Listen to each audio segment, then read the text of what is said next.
विद्यार्थी कैसे हैं आप सब। उम्मीद है आप सब बहुत अच्छे होंगे और मन लगा के खूब पढ़ाई भी कर रहे होंगे। तो आज आपकी कोमल मैम आपको कराने वाली है क्लास 11th का chapter number 7 that is gravitation. इससे पहले की 6 वीडियोस में हम लोग क्लास 11th के चैप्टर 6 कंप्लीट कर चुके हैं। आप लोगों को अगर वो कोई चैप्टर ना आता हो तो पहले चैनल पे जाके वो वाले चैप्टर्स की वीडियो देख लेनी है, ठीक है। तो सेम इसी पैटर्न में जैसे हम लोगों ने पिछले चैप्टर्स कंप्लीट करे हैं with every conceptual numerical and derivation, same इसी पैटर्न में आज हम लोग ये वाला चैप्टर कंप्लीट करने वाले हैं। तो हमारे चैप्टर का नाम क्या है, ग्रेविटेशन। तो सबसे पहले हम लोग देखेंगे कि ग्रेविटेशन होता क्या है, ठीक है। चलिए लेट्स स्टार्ट। तो सबसे पहले ग्रेविटेशन क्या है मैम? ग्रेविटेशन है फोर्स ऑफ अट्रैक्शन किसके बीच में, बिटवीन एनी टू ऑब्जेक्ट्स, तो उसको हम क्या बोलते हैं, ग्रेविटेशन। अब ग्रेविटी क्या होता है? ग्रेविटी भी फोर्स ऑफ अट्रैक्शन है, लेकिन किसके बीच में, बिटवीन अर्थ और एनी अदर ऑब्जेक्ट, ठीक है। चलिए रीड कर ले एक बार। Gravitation is the force of attraction between any two bodies in the universe. जबकि ग्रेविटी क्या है? Gravity is the force of attraction between the earth and the other object lying on near its surface. Between the earth और एक दूसरा object जो कि या तो अर्थ के सरफेस पे हो या उसके आसपास हो। एक्सेलरेशन ड्यू टू ग्रेविटी क्या है? एक्सेलरेशन प्रोड्यूस्ड किसकी वजह से? ग्रेविटी की वजह से। किसमें? In a freely falling body. किसकी वजह से? Under the gravitational pull. उसको हम क्या बोलते हैं? एक्सेलरेशन ड्यू टू ग्रेविटी, ठीक है। चलिए अब है Newton's universal law of gravitation. ये क्या होता है? Newton's universal law of gravitation क्या बोलता है कि हर एक पार्टिकल यूनिवर्स में क्या करता है, attract the other particle with a force, जो एक फोर्स के साथ उसे अट्रैक्ट करता है, जो किसके प्रोपोर्शनल है, proportional to the product of the masses of both the particles, ठीक है, and inversely proportional to the square of distance between them. इसी वजह से हम लोग इसे इनवर्स स्क्वायर लॉ भी बोलते हैं। क्यों बोलते हैं? क्योंकि जो हमारा फोर्स है वो इनवर्सली डिपेंड करता है किस पे, square of distance between the two masses, ठीक है। तो हम क्या लिखेंगे, force directly proportional to product of the masses and inversely proportional to square of distance between them। Proportionality हटाएंगे तो एक कांस्टेंट आएगा g, जिसको कि हम क्या बोलते हैं, ग्रेविटेशनल कांस्टेंट। इसकी वैल्यू कितनी है, याद रखनी पड़ेगी। कितनी है? Yes very good, 6.67 into 10 raise to the power -11 newton metre square kg-2। कैसी इसकी यूनिट्स लिखी है? देखो हमें क्या निकालना है, g। तो g अगर हम लिखेंगे तो कितना आ जाएगा, Fr² अपॉन में m1 m2, ठीक है। तो जी के डायमेंशंस निकालना भी सीखना है, क्योंकि बहुत बार जी की डायमेंशंस भी आ जाती हैं एग्जाम में। तो वो कैसे हम करेंगे, इन सब के डायमेंशंस लिख देते हैं। कितना आ जाएगा, f कितना होता है, mLt-2, r² कितना हो जाएगा, l² अपॉन में m²। एक m से एक m कैंसिल, कितना हो गया, m-1 l2 और ये कितना बच गया, t-2। ये l2 नहीं होगा, l3 होगा,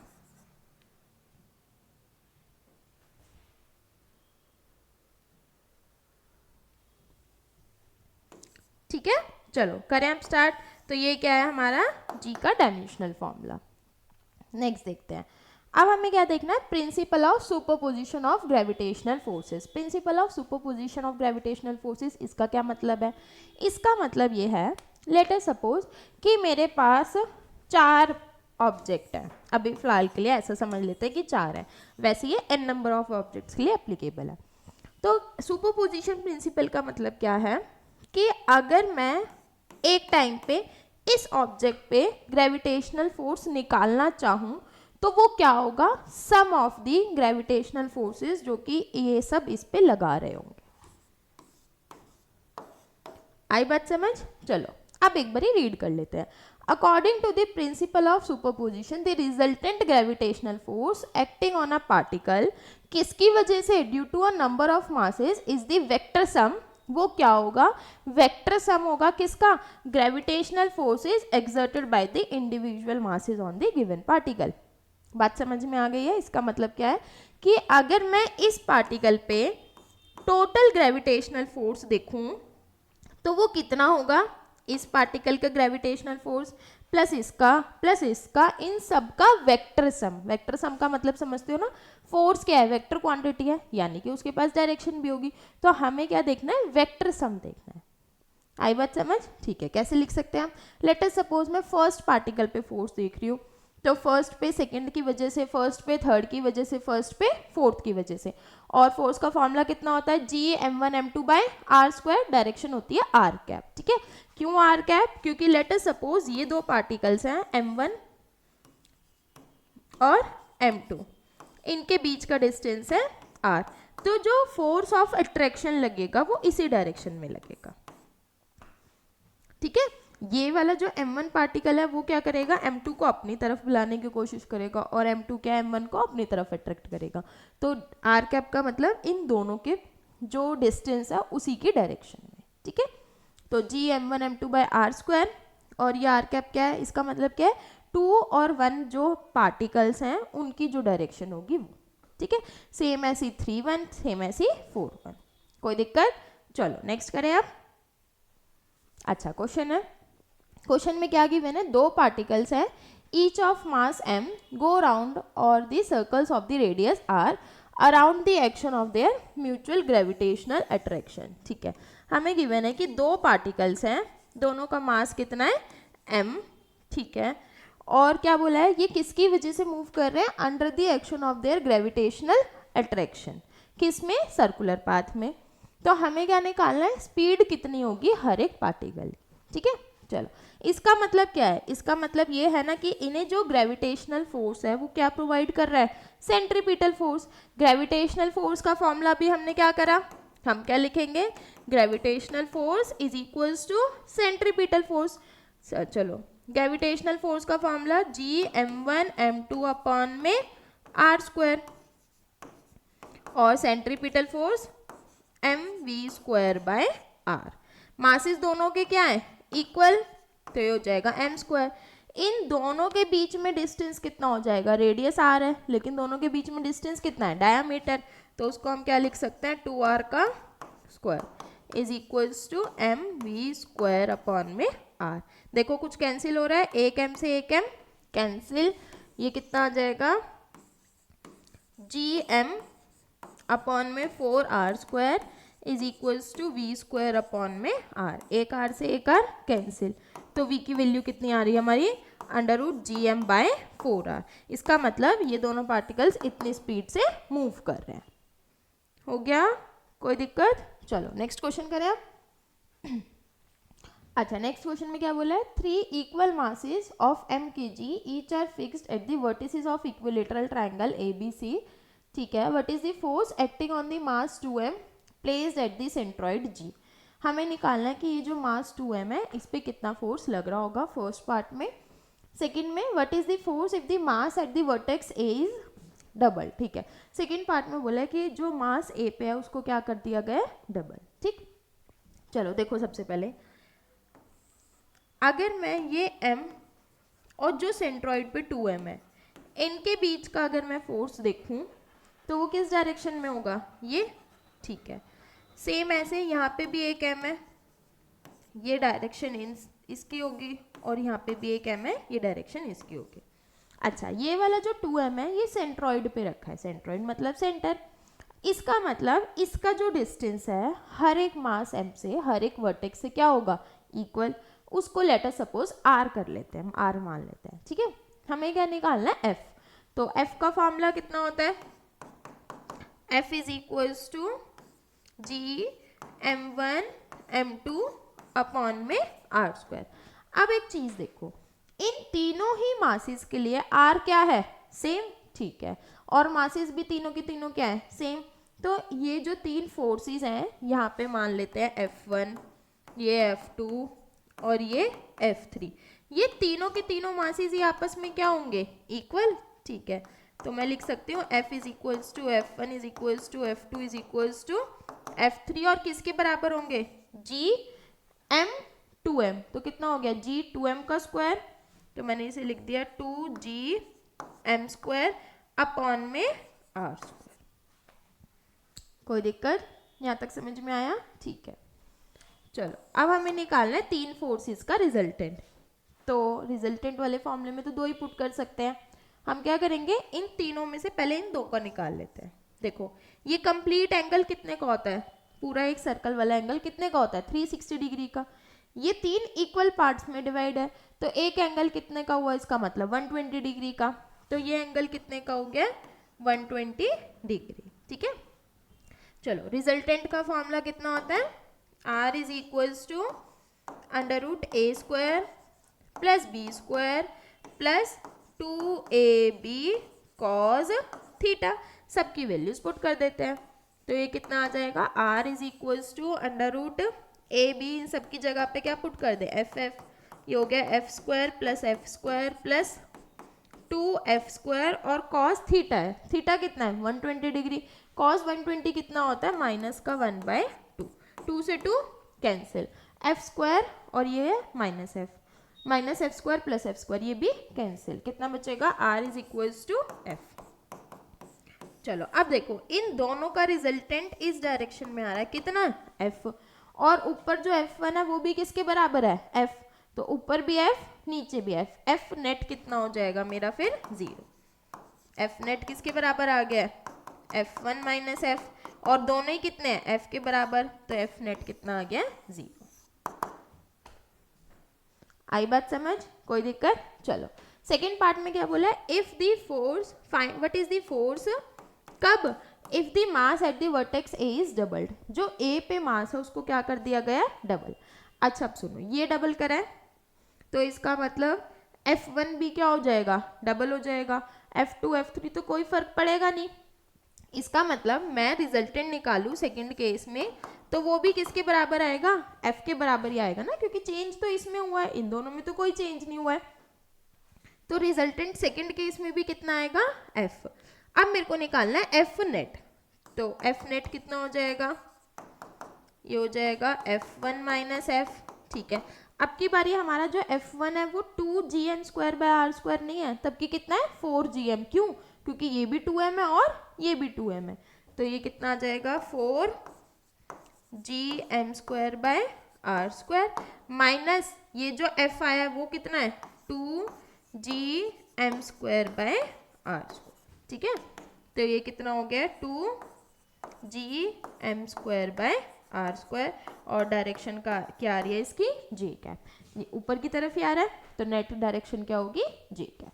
ठीक है, चलो कर लीजिए, हो गया। नेक्स्ट करें, नेक्स्ट देखो acceleration due to gravity of the earth, तो अर्थ की जो एक्सेलरेशन ड्यू टू ग्रेविटी जो हमने स्टार्टिंग में पढ़ा उसकी वैल्यू क्या होगी, मैंने उसमें क्या बताया कि एक्सेलरेशन ड्यू टू ग्रेविटी का मतलब क्या है, ग्रेविटी का बेसिकली मतलब क्या है कि force of attraction between the earth and the any other object.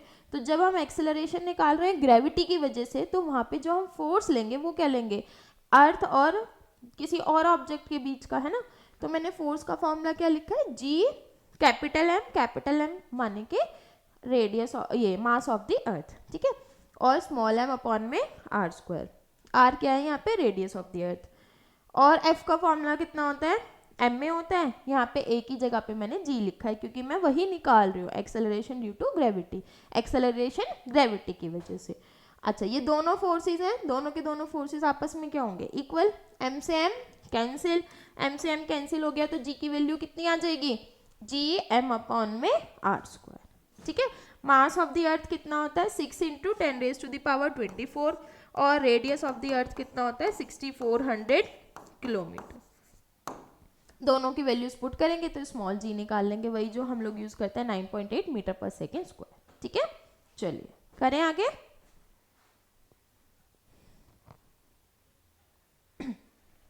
अच्छा अब हम लोगों ने देखना है variation in acceleration due to gravity.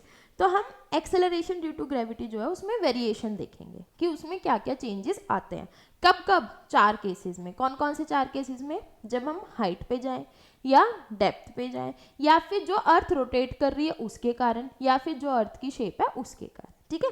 तो सबसे पहले हम लोग क्या करने वाले हैं, variation of G with the altitude, यानी कि हाइट की वजह से जी में क्या वेरिएशन आएगा। चलिए लेट अस सपोज ये हमारी अर्थ है, ये है रेडियस ऑफ द अर्थ, और अभी फिलहाल यहाँ पे कोई ऑब्जेक्ट है जिसकी की हाइट है h, ठीक है, किससे, रेडियस ऑफ द अर्थ के ऊपर हाइट h है, ठीक। g का फॉर्मूला भी हमने पीछे पढ़ा कितना था, जी एम अपॉन में r²। अगर मैं जी हाइट पे निकालना चाहूँ तो कितना हो जाएगा, जी एम अपॉन में आर की जगह पे आर प्लस एच का होल स्क्वायर। क्यों? क्योंकि अब यहाँ तक का डिस्टेंस कितना है, आर प्लस एच। ठीक है, चलो दोनों को डिवाइड कर लेते हैं। तो जी एच अपॉन में जी, इन दोनों को डिवाइड करेंगे तो कितना आ जाएगा, ये आर स्क्वायर अपॉन में आर प्लस एच का होल स्क्वायर, यही आएगा। जीएम से जीएम कैंसिल हो जाएगा। ठीक है,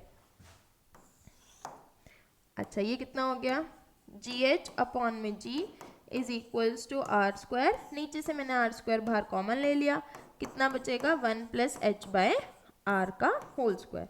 देखो नीचे से आर स्क्वायर कैसे कॉमन लिया है, आर बाहर लिया तो यहाँ पे क्या हो जाएगा 1 और यहाँ पे एच अपॉन में आर, तो होल स्क्वायर में से बाहर लिया है तो जब आर बाहर आएगा तो आर स्क्वायर हो जाएगा और ये हो जाएगा 1 प्लस एच बाय आर का होल स्क्वायर। आर से R cancel, G H upon में जी कितना आ जाएगा, 1 अपॉन में एच, 1 अपॉन में 1 प्लस एच बाय आर का स्क्वायर। ठीक है, अच्छा अब सुनो, इफ अगर ऐसा होता है कि h जो है वो बहुत छोटा है r से, ध्यान से देखना मैंने if लिखा है, ये हमेशा नहीं लगाएंगे, ये अप्रॉक्सीमेशन है, सिर्फ तब लगेगी जब h जो है वो बहुत छोटा होगा, किससे, r से। अगर h बहुत छोटा होगा r से तो 1 प्लस h अपॉन में जो r है वो भी क्या हो जाएगा, बहुत छोटा हो जाएगा, किससे, 1 से। h बाय आर लिखो इसे खाली, h बाय आर भी क्या हो जाएगा, बहुत छोटा हो जाएगा, किससे, 1 से।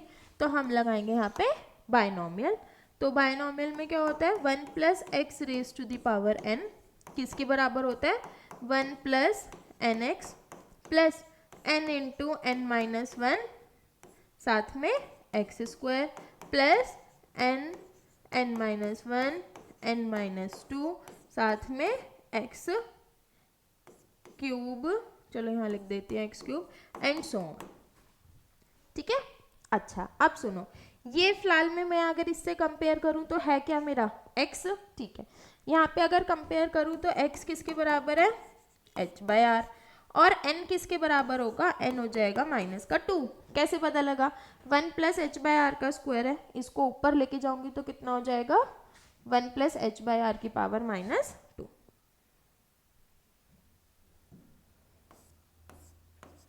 ठीक है, चलो वैल्यूज पुट करें। अब देखो h बाय आर जो है वो हमारा 1 से बहुत छोटा है। अगर h बाय आर 1 से बहुत छोटा है तो इसका मतलब मैं h बाय आर का स्क्वायर करूँ तो वो तो और छोटा हो जाएगा। तो हम यहाँ पे क्या करेंगे, हम यहाँ पे स्क्वायर क्यूब ये वाली टर्म्स को नेग्लेक्ट कर देंगे। तो ये कितना बन गया मेरा, 1 प्लस एच बाय आर की पावर माइनस 2। इसे मैं क्या लिख सकती हूँ, 1, n की वैल्यू कितनी है -2 और x की वैल्यू कितनी है h बाय आर, और ये जो टर्म्स हैं स्क्वायर क्यूब इन सबको क्या कर दिया है, नेग्लेक्ट। ये एक्स स्क्वायर इसी के साथ मल्टीप्लाई में है, मेरे में आ नहीं रहा है इसलिए मैंने ऐसा लिख दिया। ठीक है, अच्छा अब इसकी वैल्यू यहाँ पे पुट कर देते हैं। तो जी एच अपॉन में जी किसके बराबर आ गया, 1 माइनस 2h बाय आर, इसको ऊपर लेके जाओ तो जी एच की वैल्यू कितनी आ गई है, जी 1 माइनस 2h अपॉन में आर। ठीक है, मैं बारी बारी बोल रही हूँ, ये हम सिर्फ और सिर्फ कब लगवाएंगे, जब हमारा h जो है वो बहुत छोटा होगा, किससे, r से। ठीक है, चलो करें अब आगे। अच्छा अब नेक्स्ट देखो, हमें निकालना decrease in the value of g eight a height h पे जाके। तो डिक्रीज का मतलब क्या है, मेरे को निकालना क्या है, g माइनस जी एच, और अगर मैं g माइनस जी एच निकालूंगी तो कितना आएगा, देखो अभी क्या निकाला हमने, G H is equals to G 1 minus 2h upon में r।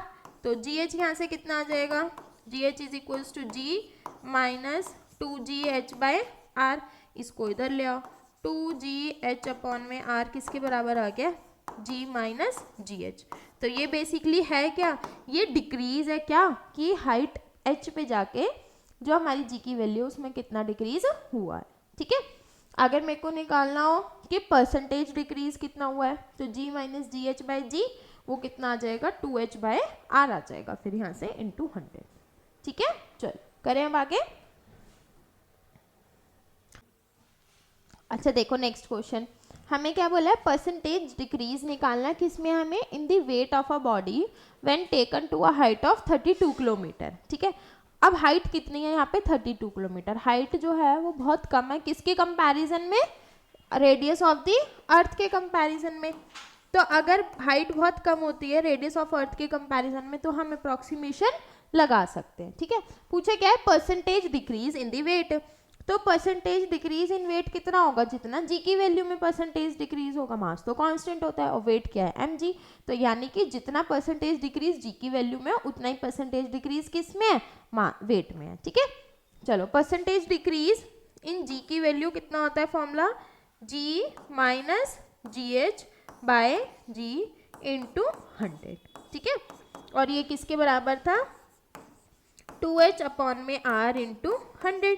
तो यानी कि मेरे को किसकी वैल्यू निकालनी है, 2h बाय आर इंटू 100। ठीक है, कितनी कितनी वैल्यू है, 2 इंटू एच की वैल्यू कितनी है 32 डिवाइडेड बाय आर की वैल्यू कितनी है 6400 इंटू 100। 2 0 से 2 0 कैंसिल, कितना आ गया ये 1%। तो इसका मतलब जी की जो वैल्यू है उसमें परसेंटेज डिक्रीज कितना हुआ है 1%। ठीक है, यानी कि वेट में भी कितना होगा फिर 1%। चलो नेक्स्ट क्वेश्चन करें आप। नेक्स्ट क्वेश्चन में हमें क्या बोला है, how far away from the surface of the earth does the acceleration due to gravity becomes 4%। ठीक है, इन्होंने हमें बोला है कि कितनी दूरी पे जो जी की वैल्यू है वो कितना हो जाएगी 4%, किसके, जितनी की वो सरफेस पे है। तो इसका मतलब हमें क्या गिवन है, जी एच अपॉन में जी इंटू 100, ये किसके बराबर है 4। अच्छा, मैं इसमें अप्रॉक्सीमेशन नहीं ले सकती हूँ, क्यों, क्योंकि हमें यहाँ पे जो h है वो तो पता ही नहीं है कितना है, और जब तक हमें h कंफर्म ना हो कि बहुत छोटा है r से, जब तक हम अप्रॉक्सीमेशन वाला फॉर्मूला नहीं लगाएंगे। ओरिजिनल वाला जो फॉर्मूला है बिना अप्रॉक्सीमेशन वाला वो हर केस में लग सकता है। ठीक है, तो क्या फॉर्मूला था वो, अभी हमने पीछे ड्राइव करा था, जी एच अपॉन में जी किसके बराबर था, 1 अपॉन में 1 प्लस एच बाय आर का होल स्क्वायर, यही था। ठीक है, यहाँ पे वैल्यूज पुट कर देते हैं किसकी, जी एच अपॉन में जी की। तो जी एच अपॉन जी की वैल्यू यहाँ से कितनी आ जाएगी 4/100। 4/100 is equals to 1 plus H upon में आर का होल स्क्वायर। दोनों तरफ रूट लेंगे तो ये कितना आ जाएगा 2/10। 1 अपॉन में 1 plus H by R, cross multiply कर देते हैं, कितना हो जाएगा ये 2 plus 2h by R is equals to कितना हो गया यहाँ पे 10। ये इधर जाएगा तो माइनस में 2h बाय आर कितना हो गया 8। ठीक है, h इज इक्वल्स टू कितना हो जाएगा फिर 2 1 ज़ा 2 2 4 ज़ा 8, तो h इज इक्वल्स टू कितना आ गया 4r। तो ये कितना आ जाएगा 4 और 6400 किलोमीटर। तो 4 इंटू 64 कितना हो जाएगा, ये हो जाएगा 256, है ना, 25600 किलोमीटर। कोई दिक्कत, लिख लो, आ गया ये समझ अच्छे से। चलो नेक्स्ट क्वेश्चन करें। अच्छा, अब नेक्स्ट है variation of G with the depth, यानी कि अगर अर्थ सरफेस के अंदर डेप्थ में जाया जाए तो जी में क्या वेरिएशन आएगा। ठीक है,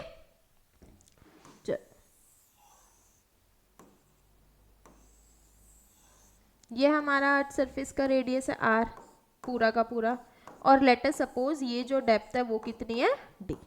अच्छा, अब यहाँ पे सबसे बड़ा चेंज क्या आएगा, पिछली बारी जब हमने हाइट पे लिया था तो अर्थ ऑफ मास वेरी नहीं करा था, क्योंकि हम हाइट पे गए हैं, अर्थ का मास तो उतना का उतना रहेगा।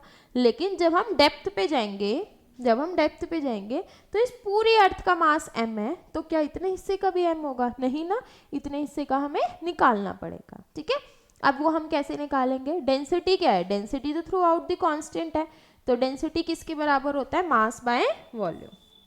Density is equals to mass by volume. ठीक है, जब पूरी अर्थ लेंगे तो पूरी अर्थ का मास वो कितना हो जाएगा 4/3 पाई आर का क्यूब। ठीक है, और अगर हम थोड़ा सा पार्ट लेंगे, मान लो मैंने m डैश लिया है, तो मैं क्या लूँगी 4/3 पाई, यहाँ पे मैं क्या लूँगी r माइनस डी का होल क्यूब। जो ये वाला पार्ट है हमारा d बाहर है, डेप्थ,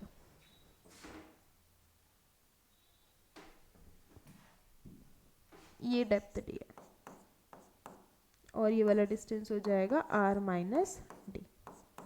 अच्छा, अब सुनो, जब पूरी अर्थ लिया है तो पूरी अर्थ का मास वॉल्यूम लिया है, कितना है 4/3 पाई आर क्यूब। और अगर मैं छोटा सा पार्ट लूंगी तो इसी का ही तो वॉल्यूम लूंगी। अगर ये डेप्थ डी पे है तो अंदर कितना वॉल्यूम बचेगा 4/3 पाई आर माइनस डी का होल क्यूब। इन्हें यहाँ से क्रॉस मल्टीप्लाई करके कंपेयर कर लेते हैं, कितना आ जाएगा M dash is equals to M R minus D का होल क्यूब अपॉन में आर का क्यूब। ठीक है, चलो अब आगे करते हैं। जी एट डेप्थ कितना होगा फॉर्मूला, जी एम अपॉन में फॉर्मूला क्या था, G is equals to G M by R square. तो जब पूरा मास था तो मैंने m लिया, अभी क्या है डेप्थ d पे है तो मैं मास m डैश ले रही हूँ, और इसका रेडियस कितना है r माइनस डी। तो ये हो जाएगा जी एम अपॉन में आर स्क्वायर होता है, ये हो जाएगा r माइनस डी का स्क्वायर। ठीक है, वैल्यूज पुट कर देते हैं। जी m डैश की वैल्यू कितनी है m r माइनस डी का क्यूब अपॉन में आर क्यूब, और एक और क्या है यहाँ पे r माइनस डी का square. r minus D square से r minus D square cancel, इसको मैं क्या लिख सकती हूँ, G D is equals to G M upon में आर स्क्वायर, और यहाँ पे आ जाएगा r minus D by R. ये जी एम अपॉन में आर स्क्वायर किसके बराबर होता है, g के, तो ये कितना हो जाएगा g, इसको इन दोनों से डिवाइड करूँ तो 1 माइनस डी बाय आर। ठीक है, तो उसमें क्या था हमारा फॉर्मूला हाइट वाले में g 1 minus 2h by are, वो भी तब जब हमने अप्रॉक्सीमेशन लगाई थी।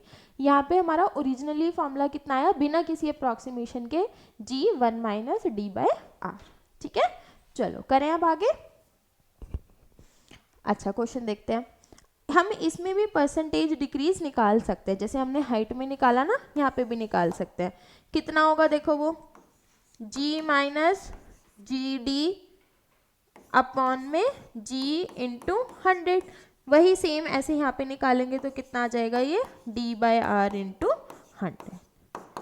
ठीक है, चलो करें अब आगे। अच्छा क्वेश्चन में क्या गिवन है हमें, find the value of g at a depth of 400 kilometre below the surface of the earth, और हमें बाकी सारी चीज़ें गिवन है, हमें g की वैल्यू निकालनी है। ठीक है, डायरेक्ट फॉर्मूला पुट कर देंगे यहाँ पे, g is equals to depth पे निकालना है, G D is equals to G 1 minus D by R. तो जी डी कितना हो जाएगा, जी की वैल्यू कितनी गिवन है 9.8, 1 माइनस डी कितना गिवन है हमें, रेडियस ऑफ अर्थ कितना है 400, तो ये हो जाएगा 400 अपॉन में 60 400। ठीक है, 2 0 से 2 0 कैंसिल, कितना आ गया है 9.8, इसको इससे सॉल्व करूंगी तो 1 माइनस 1 बाय 16। ठीक है, तो ये हो गया 9.8, एलसीएम लेके सॉल्व करूंगी तो कितना आ जाएगा 15 बाय 16। 9.8 इंटू 15 बाय 16, इसको मल्टीप्लाई करेंगे 9.8 से थोड़ा कम आएगा, है ना, मल्टीप्लाई करके देखना, ये आ रहा है 9.1875 मीटर पर सेकेंड स्क्वायर। ठीक है, आप लोग अपनी कैलकुलेशन कर लीजिएगा एक बारी। नेक्स्ट क्वेश्चन करें। नेक्स्ट क्या है, variation of G with the latitude और the rotation of the earth. ठीक है, हमारी जो अर्थ रोटेट कर रही है उसके कारण जी में क्या वेरिएशन आएगी वो हमने यहाँ पे निकालना है। ठीक है, अच्छा देखो कैसे करने वाले हैं हम लोग इसे, ये हमारी अर्थ सरफेस है, ये कलर दिख ही नहीं रहा है यहाँ पे मैम हमें, है ना, चलो ये अर्थ सरफेस है, ये दिख रहा है, और मैंने ये कोई पॉइंट पी लिया है, ठीक है, जिसका कि कितना एंगल है लैम्डा। कोई दिक्कत यहाँ तक, ठीक है। अब देखो अगर मैं इस पॉइंट पे देखूं, ये डिस्टेंस अगर r है, यहाँ पे नहीं दिख रहा है, इसी में दोबारा बना देती हूँ। देखो ये एंगल है लैम्डा, और इस पॉइंट p की बात कर रहे हैं हम, ठीक है, कोई जनरल पॉइंट p ले लिया हमने। अच्छा अब देखो, लेट अस सपोज अर्थ ऐसे रोटेट कर रही है with the angular velocity omega, ठीक है। अगर मैं इस पॉइंट P की बात करूं, mg हमेशा कहाँ लगेगा, towards the centre of the earth, ठीक है। अब अगर ये वाला डिस्टेंस कैपिटल R मान लेते हैं हम लोग, ये डिस्टेंस को मान लेते हैं स्मॉल r, तो हमारा यहाँ पे क्या लगेगा, फोर्स किसके बराबर, m ओमेगा स्क्वायर r। ठीक है, अब मेरे को निकालना नेट फोर्स। नेट फोर्स निकालना चाह रही हूँ मैं इसी लाइन के अलोंग। तो इस लाइन के अलोंग निकालना है तो मेरे को इसका कंपोनेंट चाहिएगा। यहाँ पे ये इसका कंपोनेंट कितना होगा, देखो ये एंगल लैम्डा है तो ये एंगल भी कितना हो जाएगा, लैम्डा। तो ये कितना हो गया, m ओमेगा स्क्वायर r साथ में cos लैम्डा। ठीक है, तो अगर मैं इस लाइन के अलोंग नेट फोर्स देखूं, F नेट कितना आ जाएगा, mg minus m omega square r cos lambda. ठीक है, F नेट किसके बराबर होगा, mg डैश मान लेते हैं, रोटेशन की वजह से जो भी होगा g, ये हो गया mg minus m omega square r cos lambda. m सब cancel, g dash is equals to g minus omega square r cos lambda. अब ये वाली फिगर देखो, अगर ये लैम्डा है तो ये भी कितना होगा, लैम्डा। अगर मैं इस फिगर में सॉल्व करना चाहूँ, ये है स्मॉल r, ये है कैपिटल R, दोनों r के बीच में रिलेशन कितना आ जाएगा, ये आ जाएगा cos lambda is equals to small r upon में कैपिटल R, टिग्नोमेट्री से। तो स्मॉल r की वैल्यू कितनी आ गई, r cos लैम्डा। ठीक है, वैल्यूज पुट कर देते हैं, कितना आ गया, g dash is equals to g minus omega square, r की जगह पे कितना आ जाएगा, r cos लैम्डा, ये हो जाएगा cos स्क्वायर लैम्डा। ठीक है, तो ये मेरा किसकी वजह से आया, ये मेरा आया g में वेरिएशन किसकी वजह से, रोटेशन ऑफ द अर्थ की वजह से। ठीक है, चलो आगे करें। अब नेक्स्ट देखते हैं variation of g with the shape of the अर्थ। जो शेप ऑफ अर्थ है उसके कारण g में क्या वेरिएशन आएगा। अब एक चीज देखो,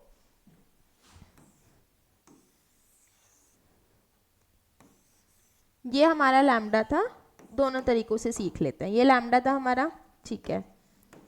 अगर मैं इस पॉइंट की बात करूं इक्वेटर की, ये इक्वेटर ये पोल, अगर मैं इक्वेटर की बात करूं तो जो हमारा लैम्डा है वो कितना है, 0, तो cos लैम्डा कितना हो जाएगा, 1, cos 0 कितना होता है, 1। ठीक है, अभी g डैश हमने निकाला तो कितना आ गया, g minus omega square r cos lambda, तो ये कितना आ गया, g dash is equals to g minus omega square r।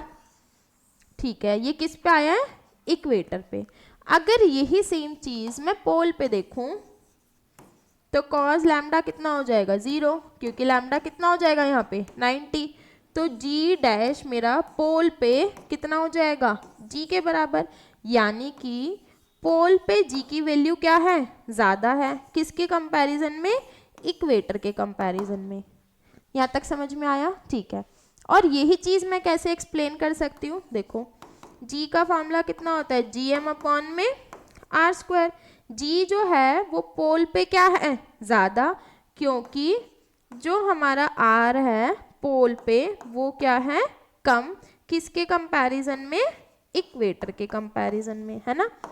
तो इस चीज़ को मैं ऐसे भी लिख सकती हूँ कि g क्या है, इन्वर्सली प्रोपोर्शनल है किसके, r के, और अगर g इन्वर्सली प्रोपोर्शनल है r के तो जब r बड़ा होगा तो g क्या हो जाएगा, कम, और r छोटा होगा तो g क्या हो जाएगा, ज़्यादा। ऐसा क्यों हो रहा है, क्योंकि हमारी जो अर्थ है वो स्फेरिकल नहीं है ना, हमारी अर्थ कैसी है, कुछ एलिप्टिकल। तो उसके कारण जो हमारा आर पी है, मतलब जो पोल पे डिस्टेंस है सेंटर से और जो इक्वेटर पे डिस्टेंस है, उन दोनों में भी क्या है, वेरिएशन। तो जो पोल पे डिस्टेंस होता है वो क्या होता है, कम, जबकि इक्वेटर पे क्या होता है, ज़्यादा। और इक्वेटर पे अगर आर ज़्यादा है तो जी क्या हो जाएगा, कम। और कितना आ रहा है, देखो दोनों से ही सेम आ रहा है, उससे भी कम पड़ रहा है और इससे भी कम ही हो रहा है। ठीक है, चलो आगे करें।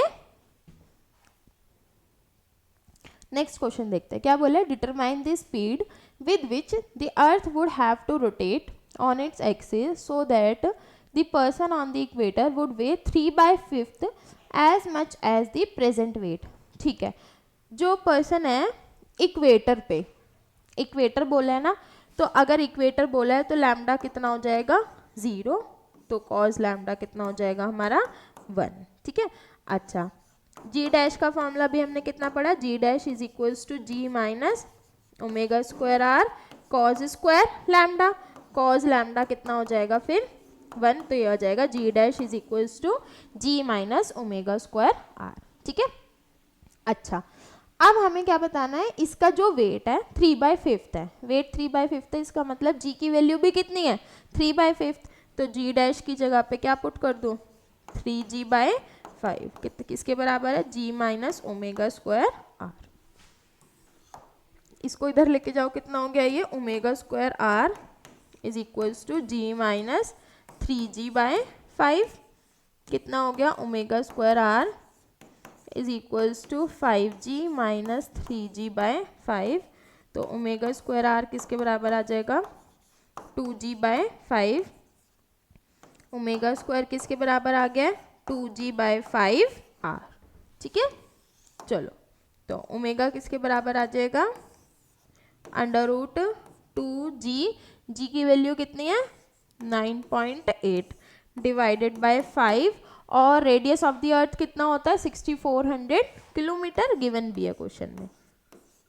कोई दिक्कत? ठीक है, किलोमीटर को चेंज करूंगी तो 10⁻³ भी लिख देती हूँ क्योंकि ये मीटर पर सेकेंड में। अब इन सबको कैलकुलेट कर लेते हैं, कितना आ रहा है ये आ जाएगा 2 × 9.8 19.6 डिवाइडेड बाय ये है 10⁵, तो ऊपर चले जाएगा, हो जाएगा माइनस का 5, नीचे कितना बचा है 64 इंटू 5, यहाँ पे ओमेगा आएगा, तो ओमेगा कितना आ गया ये, अगर मैं इसको लिखूं तो 1 पॉइंट हटाएंगे नीचे 0, ऊपर जाएगा तो 10⁻⁻6 डिवाइडेड बाय, इसको इससे मल्टीप्लाई कर लो, देखो सही है यहाँ तक 20 20 2 25 26, ठीक है, ये 10 की पावर बाहर आ जाएगा, ये हो गया 10⁻⁻3 √196 डिवाइडेड बाय 260। ठीक है, 196 डिवाइडेड बाय 260 ये कितना आ जाएगा, इसको सॉल्व करके आ जाएगा हमारा 10⁻⁻3 है, ये आ जाएगा 7.8 इंटू 10⁻⁻4 हो जाएगा, है ना, कैलकुलेट कर लो आप लोग, 7.8 इंटू 10⁻⁻4 रेडियन पर सेकेंड। कोई दिक्कत? चलो करें हम नेक्स्ट क्वेश्चन।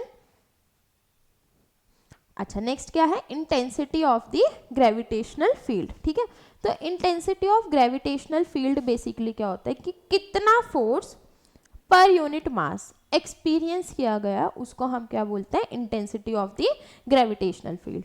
तो क्या लिख सकते हैं हम, the gravitational field intensity is defined as the क्या gravitational force experienced by a unit mass, कि यूनिट मास ने कितना ग्रेविटेशनल फोर्स एक्सपीरियंस करा है किसी भी मास m की वजह से, उसे हम क्या बोलते हैं उसकी इंटेंसिटी। ठीक है, intensity of a gravitational field किससे डिनोट करते हैं E से, तो कितना हो जाएगा force per unit mass, force किसके बराबर होता है Gm/r² डिवाइड बाय m करेंगे तो m से m कैंसिल, तो E की वैल्यू कितनी आ जाएगी, इंटेंसिटी ऑफ ग्रेविटेशनल फील्ड की वैल्यू कितनी आ जाएगी Gm/r²। ठीक है, चलो आगे करें। अच्छा नेक्स्ट है ग्रेविटेशनल पोटेंशियल एनर्जी। इसका मतलब क्या होता है भाई, ग्रेविटेशनल पोटेंशियल एनर्जी का मतलब क्या है कि मैं एक मास है मेरे पास, तो मैं उस मास m को इन्फिनिटी से लेके ग्रेविटेशनल फील्ड में लाना चाह रही हूँ, किसी कैपिटल मास m की ग्रेविटेशनल फील्ड मान लो, तो उस स्मॉल मास m को, टेस्ट मास जिसे हम बोल रहे हैं, उसको मैं इन्फिनिटी से यहाँ लेके आना चाह रही हूँ, तो मेरे को कितना वर्क डन करना पड़ेगा, उसको हम क्या बोलेंगे ग्रेविटेशनल पोटेंशियल एनर्जी। ठीक है, चलो कैसे डिफाइन कर सकते हैं, the gravitational potential energy of a body is measured by the क्या amount of work done in bringing a body from infinity, infinity से किसी बॉडी को लेके आने में, किस में, in the gravitational field of the other. ठीक है, तो हम क्या करेंगे इसको, लेट अस सपोज हम इन्फिनिटी से किसी पार्टिकल को लेके आए हैं और ये r डिस्टेंस तक लेके आए हैं। ठीक है, यहाँ पे है मेरा कैपिटल मास m। अच्छा तो अब मैं क्या कर रही हूँ, फोर्स किसके बराबर हो जाएगा Gm/में x², x यहाँ पे वेरिएबल है, कहाँ से कहाँ तक, इन्फिनिटी से लेके r तक। अच्छा वर्क डन किसके बराबर होता है, फोर्स इंटू डिस्प्लेसमेंट, तो ये कितना आ जाएगा Gm/में x² इंटू dx। ठीक है, ये क्या है, स्मॉल वर्क डन। और अगर मेरे को वर्क डन निकालना हो तो मेरे को क्या करना पड़ेगा, इंटीग्रेशन, कहाँ से कहाँ तक, इन्फिनिटी से लेके r तक, जी एम अपॉन में एक्स स्क्वायर साथ में dx। ठीक है, चलो जो कॉन्स्टेंट्स हैं उन्हें बाहर निकाल लेते हैं। तो कितना आ जाएगा, जी एम बाहर आ गया इंटीग्रेशन से, यहाँ पे कितना बचा, इन्फिनिटी से लेके r, ये हो जाएगा 1/x स्क्वायर और साथ में dx। ठीक है, चलो इंटीग्रेट करेंगे तो कितना आ जाएगा, x की पावर -2 + 1 अपॉन में -2 + 1, लिमिट्स कहाँ से कहाँ तक है, इन्फिनिटी से लेके r तक, और बाहर क्या क्या कांस्टेंट है, जी एम। ठीक है, कितना हो गया ये, G capital M small m x की पावर -1 अपॉन में -1, लिमिट्स इन्फिनिटी से लेके r तक, माइनस बाहर कॉमन ले लेते हैं तो ये कितना हो गया, जी एम और ये आ जाएगा 1/x, लिमिट्स इन्फिनिटी से लेके r तक। लिमिट्स पुट करेंगे, क्या होता है formula, upper limit minus lower limit, तो 1/r माइनस 1/इन्फिनिटी, 1/इन्फिनिटी कितना होता है, 0, तो ये कितना आ गया, GMM/r। और जो ये वर्क डन करा गया है किसी पार्टिकल को इन्फिनिटी से ग्रेविटेशनल फील्ड में लाने के लिए, वही क्या हो जाता है, स्टोर हो जाता है एज अ पोटेंशियल एनर्जी। ठीक है, तो इस वर्क डन को हम क्या लिख सकते हैं, इसकी पोटेंशियल एनर्जी। कोई दिक्कत, करें अब आगे, चलो नेक्स्ट करते हैं। अब नेक्स्ट क्या है, ग्रेविटेशनल पोटेंशियल। ग्रेविटेशनल पोटेंशियल क्या है भाई, अब देखो, the gravitational potential is defined as amount of work done in bringing a unit mass from infinity to the that point. इसका मतलब हमें क्या करना है, ग्रेविटेशनल पोटेंशियल का मतलब work done per unit mass निकालना है हमें। ठीक है, जो वर्क डन अभी पीछे निकाला वही निकालने वाले हैं हम लोग। तो ये क्या होगा, वर्क डन पीछे कितना निकाला था अभी जो पोटेंशियल एनर्जी की फॉर्म में स्टोर हो रहा था, माइनस का GMM/r, तो GMM/r को अगर मैं m से डिवाइड कर दूं तो m से m क्या हो जाएगा, कैंसिल, तो पोटेंशियल का फॉर्मूला कितना आ जाएगा, -GM/r।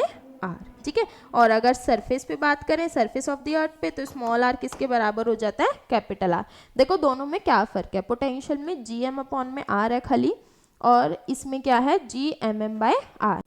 चलो देखो बेटा अब आगे नेक्स्ट क्या है, find the potential energy of a system of the 4 particles each of mass m placed at the vertices of a square of side l। ठीक है, हमें क्या निकालना है, 4 मासेस हैं m कहाँ पे रखे हैं, placed at the vertices of a square. ठीक है, हमें इस पूरे के पूरे सिस्टम की क्या निकालनी है, potential energy. Also obtain the potential at the centre of the square, और फिर सेकंड पार्ट में हमें क्या करना है, सेंटर ऑफ द स्क्वायर पे भी पोटेंशियल निकालना। ठीक है, अच्छा एक शॉर्ट ट्रिक बताती हूँ, पोटेंशियल एनर्जी पूरे सिस्टम की निकालनी है मेरे को, है ना, और पोटेंशियल एनर्जी का फॉर्मूला कितना था, माइनस का GM1m2 अपॉन में r। तो अब यहाँ पे कितने नंबर ऑफ टर्म्स आएंगी वो कैसे पता लगेगा। ठीक है, पहले उसकी ट्रिक बता देती हूँ, फिर अगर हमारा नंबर ऑफ टर्म्स कम ज़्यादा भी बैठे तो एटलीस्ट हमें पता है ना टोटल इतनी होनी चाहिए, तो उतनी हम मैच भी कर सकते हैं। ठीक है, अच्छा देखो, तो टोटल नंबर ऑफ टर्म्स कितनी आनी चाहिए, इसका क्या फॉर्मूला होता है, n इंटू n-1/2। यहाँ पे n क्या है, कितने मासेस हैं इस सिस्टम में, कितने मासेस हैं, 4, वैल्यूज पुट कर दो, तो 4 - 1 3 डिवाइडेड बाय 2, ये कितना हो गया, 2 3 = 6। इसका मतलब कितने टर्म्स होनी चाहिए, यहाँ पे 6 टर्म्स आनी चाहिए। ठीक है, अच्छा चलो अब हम निकालते हैं पोटेंशियल एनर्जी। ये फर्स्ट, सेकंड, थर्ड और ये है फोर्थ। ठीक, चलो सबसे पहले फर्स्ट और सेकंड के बीच में कितना होगा, माइनस का, देखो GM1m2/r लिखना है हमने, m1 m2 तो सब में सेम ही, तो मैं क्यों ना माइनस का GM² बाहर कॉमन ले दूं, है ना, ठीक रहेगा। चलो तो माइनस का GM² बाहर कॉमन ले लिया। अब 1 और 2 के बीच में लिख रही हूँ मैं, ये साइड कितनी दे रखी है इसकी, each mass place at the, हाँ साइड L दे रखी है, तो इन दोनों के बीच में 1 और 2 के बीच में फॉर्मूला कितना होता है, माइनस का GM² बाय r, तो कितना आ जाएगा ये 1/L प्लस अब 1 और 3 के बीच में, पहले मैंने किसके बीच में देखा है 1 2 के बीच में, अब मैं देख रही हूँ 1 3 के बीच में। तो 1 3 के बीच में देखो इन दोनों मासेस के बीच में डिस्टेंस कितना है, ये l ये भी l, तो ये कितना हो जाएगा l√2 पाइथागोरस थ्योरम से, तो ये डिस्टेंस कितना आ जाएगा 1/l√2। ठीक है, अब 1 2 हो गया 1 3 हो गया, अब हमें देखना है 1 4 के बीच में, 1 और 4 दोनों के बीच में डिस्टेंस कितना है l, तो ये कितना आ जाएगा 1/l। ठीक, चलो अब 1 के साथ हमने सारे पॉसिबल कॉम्बिनेशन देख लिए, 1 के साथ 2, 1 के साथ 3, 1 के साथ 4। अब 2 के साथ देखते हैं, 2 के साथ क्या हो सकता है 3, 2 के साथ 3 देखूँ तो कितना आ जाएगा ये 1/l। कितना डिस्टेंस है ये 1/l है ना, मतलब ये वाला डिस्टेंस l है, तो कितना आ जाएगा 1/l। फिर 2 के साथ 4, 2 के साथ 4 ये कितना डिस्टेंस है प्लस 1/l√2 प्लस, अच्छा अब 3 बचा है, 2 के साथ सारे पॉसिबल कॉम्बिनेशन हो गए, 3 के साथ देखो 3 के साथ 2 हो गया, 3 के साथ 1 भी हो गया, 3 के साथ 4 अभी बचा है ना, तो ये 3 4 वाली टर्म लिख रही हूँ मैं, कितनी हो जाएगी 1/l। सॉल्व कर लेते हैं इसे, कितना आ गया ये माइनस का gm² 1/l 1/l 1/l, ये आ गया 4/l प्लस 2/l√2। तो इसको सॉल्व करके कितना आ जाएगा माइनस का gm²/l और ये आ गया 4 + √2।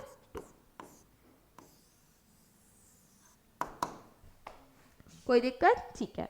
अब सेकेंड पार्ट देखो, सेकेंड पार्ट में क्या बोला है, also obtain the potential at the centre.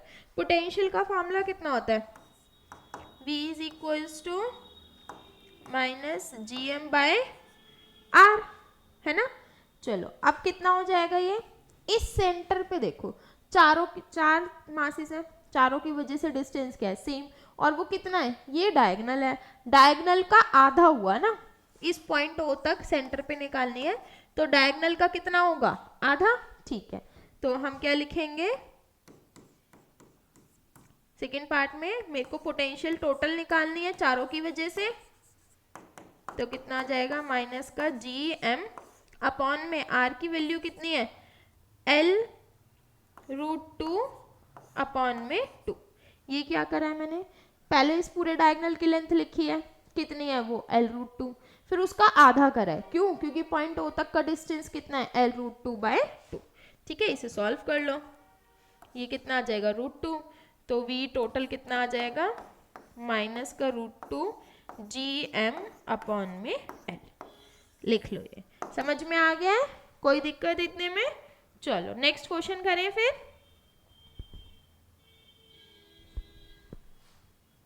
करें आगे। अच्छा हमने 4 से तो मल्टीप्लाई करा ही नहीं, इसे 4 और यहाँ पे भी फिर आ जाएगा 4, ये तो एक की वजह से हुआ ना, चारों की वजह से तो 4 से मल्टीप्लाई करना ही पड़ेगा।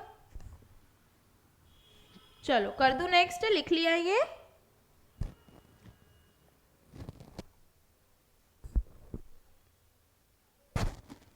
चलो नेक्स्ट क्वेश्चन देखो क्या बोला है, 2 bodies of masses m1 and m2 are placed at a distance r apart। 2 bodies हैं जिनका मास कितना है m1 और m2, दोनों कितने डिस्टेंस पे रखे हुए हैं r डिस्टेंस पे। आगे show that at the position where the gravitational field due to them is 0, किसी एक पॉइंट P पे ग्रेविटेशनल फील्ड इन दोनों मासेस की वजह से क्या है 0, तो हमें उस पॉइंट P पे पोटेंशियल निकालनी है, कितनी होगी। आ गया समझ। चलो अब देखो हमें ग्रेविटेशनल फील्ड दे रखा है और हमें निकालना क्या है पोटेंशियल, किस पे, एट पॉइंट P पे, और गिवन क्या है हमें गिवन है जो ग्रेविटेशनल फील्ड है वो कितनी है 0। ठीक है, चलो अच्छा अब देखो पॉइंट P पे अगर मैं देखूं तो कितनी ग्रेविटेशनल फील्ड आएगी, इस डिस्टेंस को मान लेते हैं x, तो ये वाला डिस्टेंस कितना हो जाएगा फिर r माइनस x।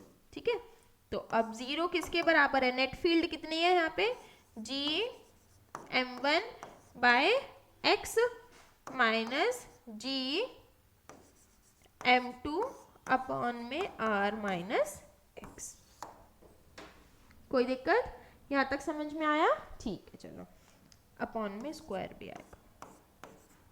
अच्छा, ये वाली टर्म उधर जाएगी तो जी m2 अपॉन में r माइनस एक्स का square is equals to G m1 upon में एक्स स्क्वायर। जी से जी कैंसिल, कितना आ गया ये X square m2 is equals to m1 r minus X का स्क्वायर।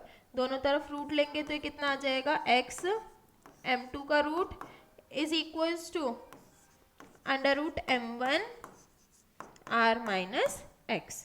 अंदर मल्टीप्लाई कर दो, x root m2 is equals to r root m1 minus X root m। कोई दिक्कत? इसको इधर लाके ऐड कर लेते हैं। कितना हो गया ये x root m2 plus root m1 is equals to r root m1। तो यहाँ से x की वैल्यू कितनी आ जाएगी, x आ जाएगा r रूट m1 अपॉन में root m1 plus root m2। अच्छा, ये तो m1 से डिस्टेंस आया है, अभी मेरे को m2 से भी डिस्टेंस निकालना है। वो कितना है, r माइनस एक्स। तो कितना हो जाएगा, r माइनस एक्स कितना है, r रूट m1 अपॉन में root m1 plus root m2। इसे मल्टीप्लाई करके सॉल्व कर लेते हैं। कितना आ गया ये, r root m1 plus r root m2 minus r root m1 upon में root m1 plus root m2। ये दोनों टर्म सेम है, कैंसिल। कितना बचा, r रूट m2 अपॉन में root m1 plus root m2। आया यहाँ तक समझ? चलो, अब x पता लग गया, r माइनस एक्स पता लग गया। मेरे को निकालना क्या है, पोटेंशियल एट पॉइंट P। तो पोटेंशियल एट पॉइंट P कितना आ जाएगा,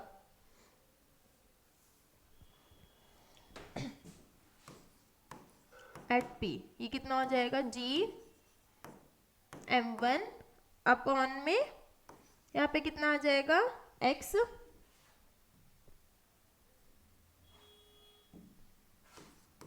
माइनस ये कितना हो जाएगा, जी m1 अपॉन में r माइनस एक्स। ठीक है, देखो जो कॉमन आ रहा है उसे कॉमन ले लेते हैं। माइनस जी कॉमन आ गया, m1 अपॉन में x की वैल्यू कितनी थी अभी, r रूट m1 और अपॉन में root m1 plus root m2। ठीक है, यहाँ पे कितना बचा, ये हो जाएगा m2 आएगा यहाँ पे, m2 अपॉन में r माइनस एक्स की वैल्यू कितनी थी, r रूट m2 और यहाँ पे बचा है root m1 plus root m2। कोई दिक्कत? चलो सॉल्व कर लें अभी से। Root m1 plus m2 upon में r, ये पूरा कॉमन आ रहा है बाहर, ये हो गया माइनस का g under root m1 plus under root m2 upon में r। इसे ऊपर से कैंसिल करेंगे तो कितना बच जाएगा, रूट m1 माइनस बाहर कॉमन ले लिया है, प्लस हो गया और रूट m। ठीक है, अब ये कितना हो गया, root m1 plus root m2 का होल स्क्वायर। कितना आ गया ये, माइनस का g by r root m1 plus root m2 का होल स्क्वायर कितना आ गया, m1 plus m2 plus 2 root m1 m2।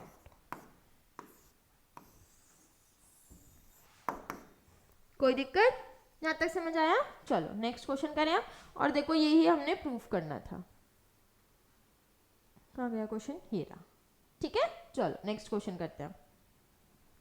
अच्छा, नेक्स्ट क्या है, एस्केप वेलोसिटी। ठीक है, एस्केप वेलोसिटी बेसिकली क्या होती है, एस्केप वेलोसिटी वो मिनिमम वेलोसिटी है जो कि मैं किसी बॉडी को दूं, ठीक है, ताकि वो जो ग्रेविटेशनल फील्ड है अर्थ की उससे बाहर चले जाए।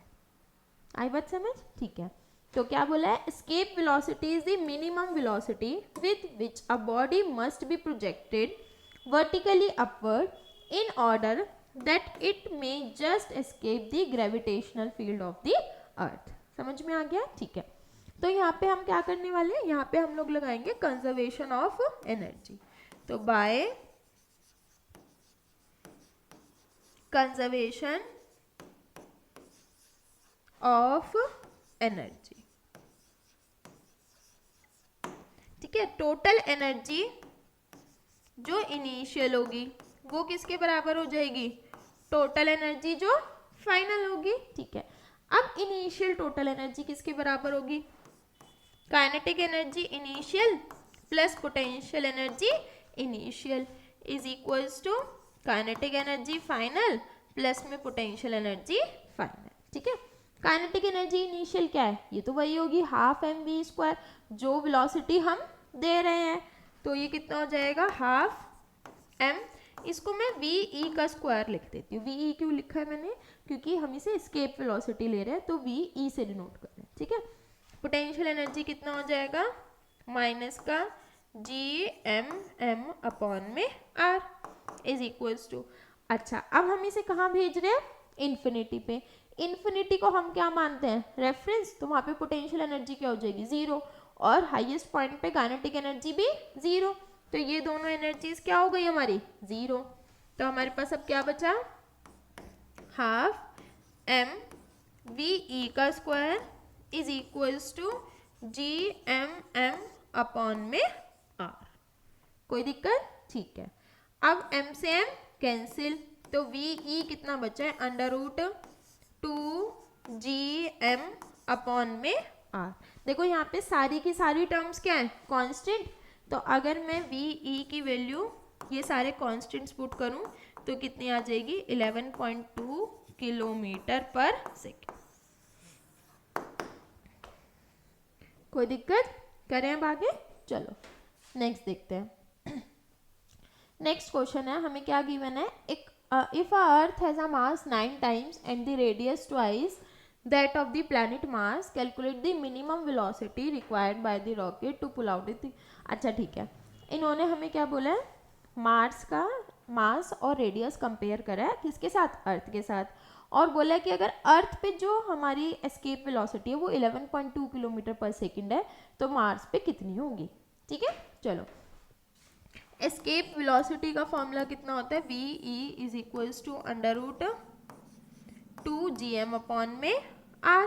ठीक है, सबकी वैल्यूज पुट कर देते हैं. ये मैं वी ई डैश लिख रही हूँ. वी ई डैश किसके लिए है, मार्स के लिए. ठीक है, वो किसके लिए, अर्थ के लिए. अच्छा, अब आगे देखो, मास कितना है, 9 टाइम्स, तो कितना हो जाएगा 9m अपॉन में रेडियस कितना है, 2 टाइम्स. ठीक है, दोनों इक्वेशंस को डिवाइड करते हैं.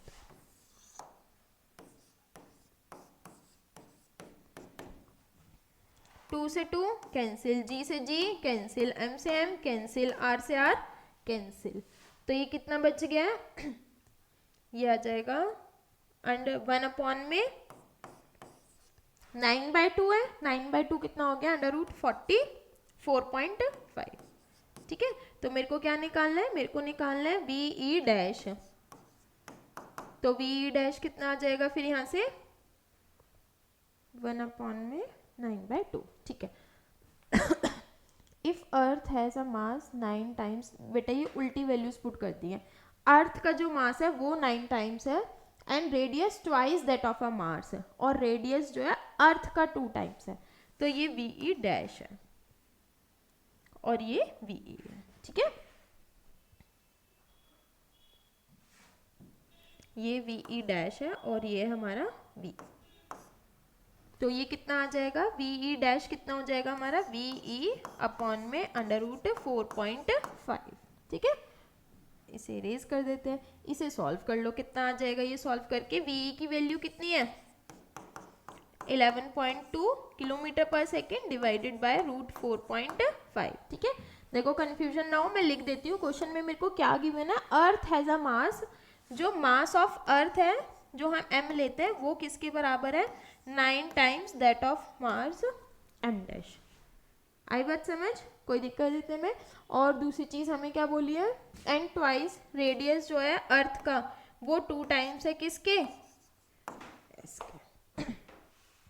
ठीक है, चलो करें अब आगे, इसको सॉल्व कर लो, कितना आ जाएगा ये, V E dash is equals to 11.2 divided by, ये हमारा सॉल्व करके लगभग कितना आ जाएगा, 4.5 का रूट, मतलब कि 2 के आसपास आ जाएगा, ये आ रहा है 2 पॉइंट और ये आ जाएगा हमारा सॉल्व करके 5.28 है ना, किलोमीटर पर सेकेंड।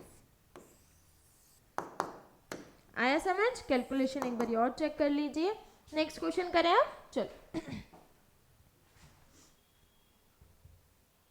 चलो नेक्स्ट क्या है हमारा, सैटेलाइट। तो सैटेलाइट क्या चीज़ होती है, a satellite is a body which continuously revolves on its own around a much larger body, जो कि कॉन्टिन्यूसली रिवॉल्व करती है किसके अराउंड, कोई दूसरी बड़ी बॉडी के अराउंड। ठीक है, अच्छा अब नेचुरल सैटेलाइट क्या होती है, क्रिएटेड बाय द नेचर, और आर्टिफिशियल सैटेलाइट क्या होती है, जो कैसी सैटेलाइट होती है, मैन मेड सैटेलाइट। ठीक, चलो अब नेक्स्ट हमें निकालना है ऑर्बिटल वेलोसिटी।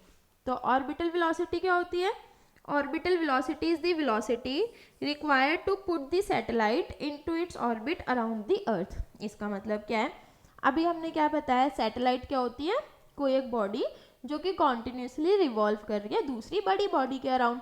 तो अब ऑर्बिटल वेलोसिटी क्या है, ऑर्बिटल वेलोसिटी वो वेलोसिटी है जो कि सैटेलाइट के पास होगी, कब, जब वो अर्थ के चारों तरफ रिवॉल्व कर रही है। ठीक है, चलो अब ये ऑर्बिटल वेलोसिटी हम कैसे निकाल सकते हैं, देखो अर्थ के चारों तरफ वो चीज़ रिवॉल्व कर रही है, तो इसका मतलब यहाँ पे जो सेंट्रीपिटल फोर्स है वो कौन प्रोवाइड कर रहा है, ग्रेविटेशनल फोर्स।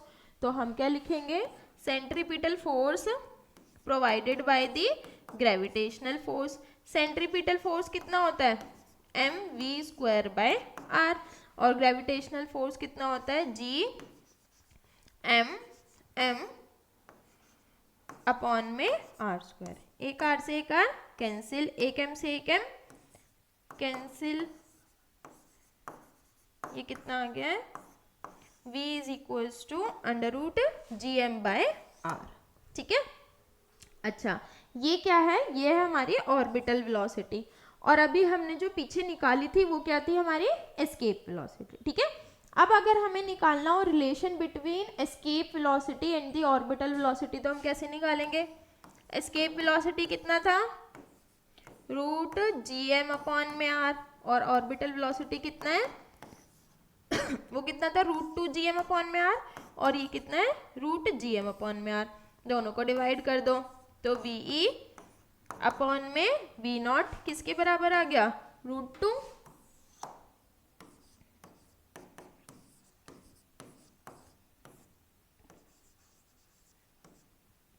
तो हमारा वी कितना आ गया, V is equals to root 2 V naught. ठीक है, चलो नेक्स्ट करें। अच्छा नेक्स्ट क्वेश्चन गिवन है हमें, क्या गिवन है क्वेश्चन में, एक रिमोट सेंसिंग सैटेलाइट है of the earth revolves in a circular orbit of height 250 kilometre above the earth surface, what is the orbital speed. ठीक है, हमसे पूछा है, अब की बार इन्होंने हाइट कितनी दे रखी है, अर्थ सरफेस के ऊपर कितनी है, 250 किलोमीटर। ठीक है अच्छा ऑर्बिटल वेलोसिटी का भी फॉर्मूला निकाला था, कितना था, जी एम अपॉन में आर। ठीक है, तो मैं इसे कैसे लिख सकती हूँ,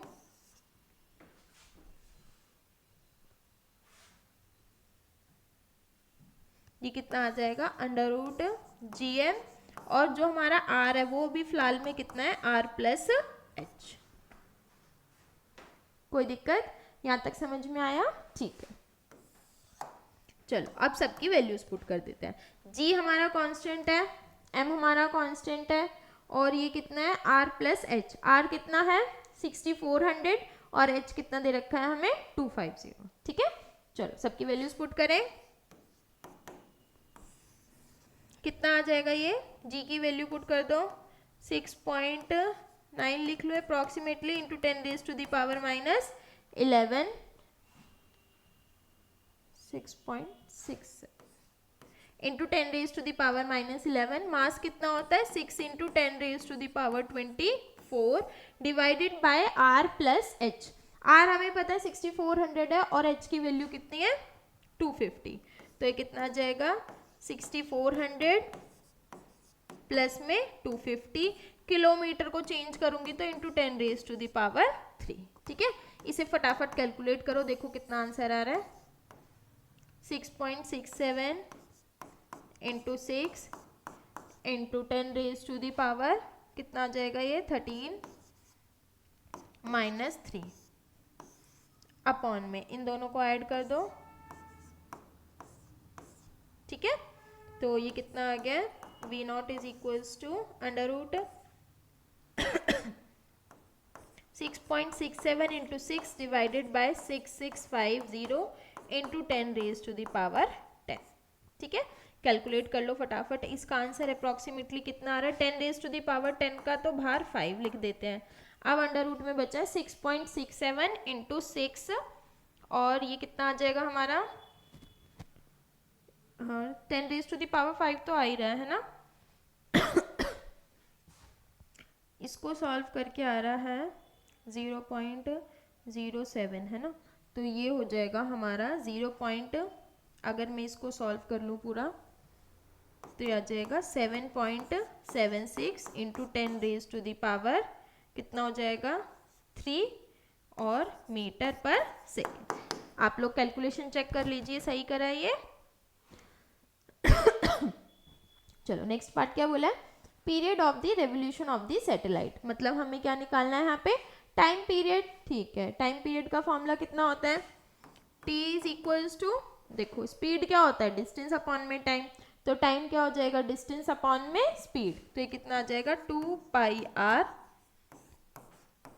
अपॉन में v नॉट, सबकी वैल्यूज पुट कर दो 2 इंटू 3.14 इंटू आर की वैल्यू कितनी है 250 किलोमीटर और 6400 और है साथ में, तो 6400 प्लस 250 किलोमीटर है तो कितना हो जाएगा into 10 raise to the power 3 divided by कितना है वी नॉट, ये हो जाएगा 7.76 into 10 raise to the power 3, 10 raise to the power 3 से 10 raise to the power 3 cancel और ये आ गया 2 इंटू 3.14 इंटू ये कितना आ गया 0.566 डिवाइडेड बाय 7.76। ठीक है, इसे डिवाइड कर लेते हैं, कितना आ रहा है ये, यहाँ से टी की वैल्यू हमारी मल्टीप्लाई करके कितनी आ जाएगी, ये हो जाएगा 5370 है ना, तो टाइम आ रहा है 5370 सेकेंड्स।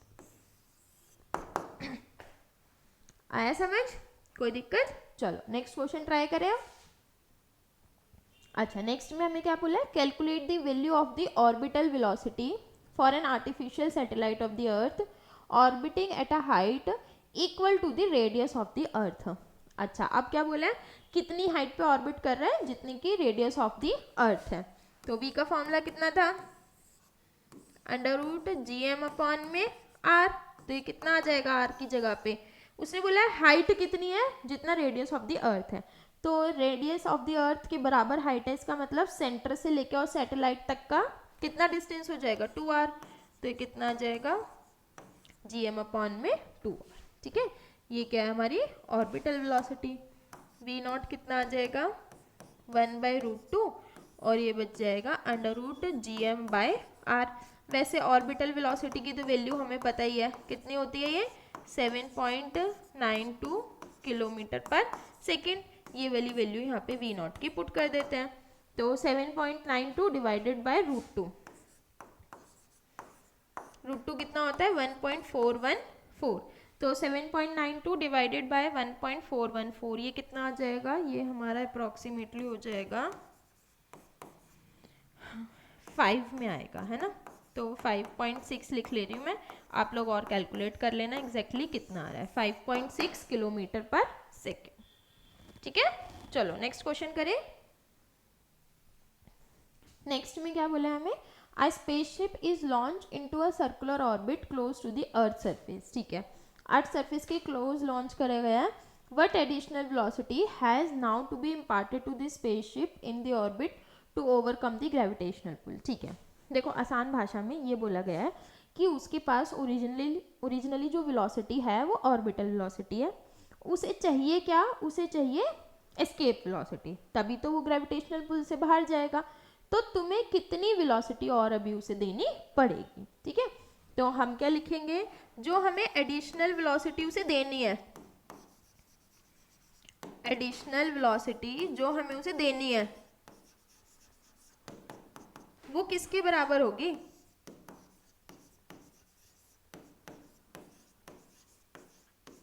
एस्केप वेलोसिटी माइनस कितनी, ऑर्बिटल वेलोसिटी। तो वो ऑर्बिट में तो मूव कर ही रही है, तो ऑर्बिटल वेलोसिटी तो उसके पास है। एस्केप वेलोसिटी कितनी होती है 11.2 माइनस ऑर्बिटल वेलोसिटी कितनी होती है 7.92। किस में है ये दोनों के दोनों, किलोमीटर पर सेकेंड।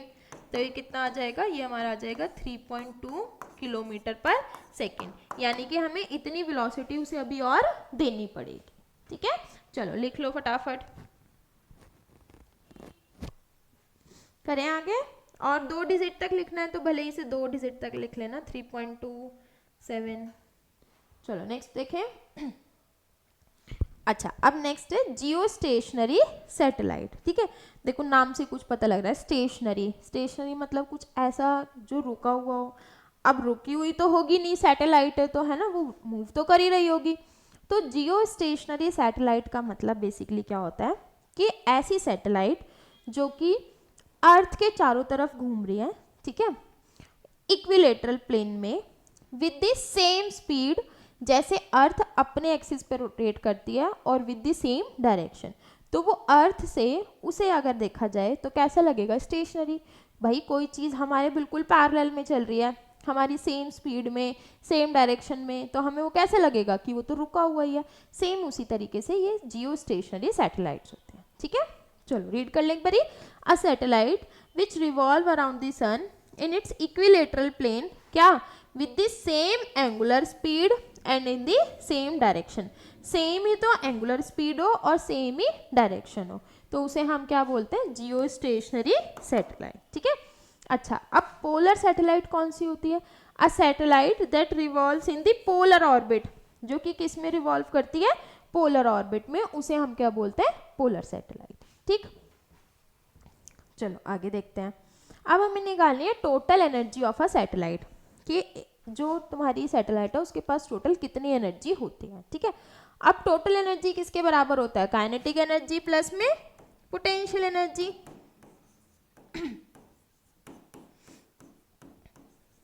अच्छा देखो, काइनेटिक एनर्जी का फॉर्मूला कितना होता है, हाफ एम वी स्क्वायर। अब असलियत में जो सैटेलाइट है उसके पास वेलोसिटी है कितनी, ऑर्बिटल वेलोसिटी, तो हम क्या करेंगे, हाफ एम वी नॉट का स्क्वायर। कितना हो गया है ये, एम वी नॉट का स्क्वायर कितना हो जाएगा, वी नॉट कितना होता है, रूट जी एम अपॉन में आर, और इसका स्क्वायर, स्क्वायर से रूट कैंसिल।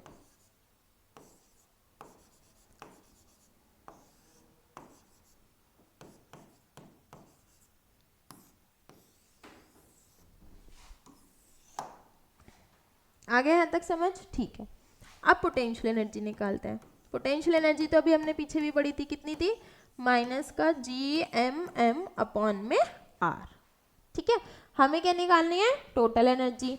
टोटल एनर्जी क्या होती है, इन दोनों का सम, इन दोनों को सम करूं तो देखो जी एम माइनस का अपॉन में R plus G M upon में 2r। तो इसे सॉल्व करके कितना आ जाएगा, total energy is equals to G M upon में 2r, किसका, माइनस का। यानी कि इन तीनों में अगर रिलेशन देखा जाए तो क्या होगा, टोटल एनर्जी और काइनेटिक एनर्जी दोनों के दोनों एक दूसरे के क्या है, इक्वल है, ठीक है। लेकिन किस में है, मैग्नीट्यूड में, यानी कि काइनेटिक एनर्जी किसके बराबर है, negative of the total energy, और ये किसके बराबर है, पोटेंशियल एनर्जी का डबल।